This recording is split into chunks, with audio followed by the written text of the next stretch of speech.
Abbott has spent more than $4 billion beefing up security on the border in an effort to stop migrants from streaming into Texas. Now, the vast majority of them are coming here looking for work. But what if private employers in Texas were forced by law to make thorough checks on their workers' legal residency?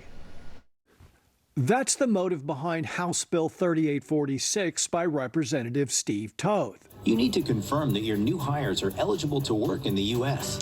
To force every employer in Texas to check every worker's legal status through the government's E-Verify system.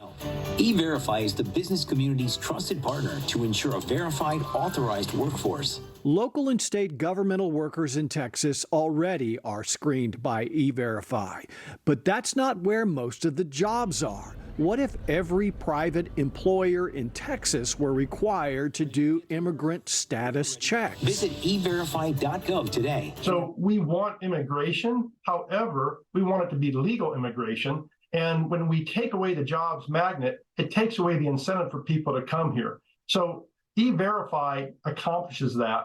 James Massa is the CEO of Numbers USA, the nation's largest immigration policy organization.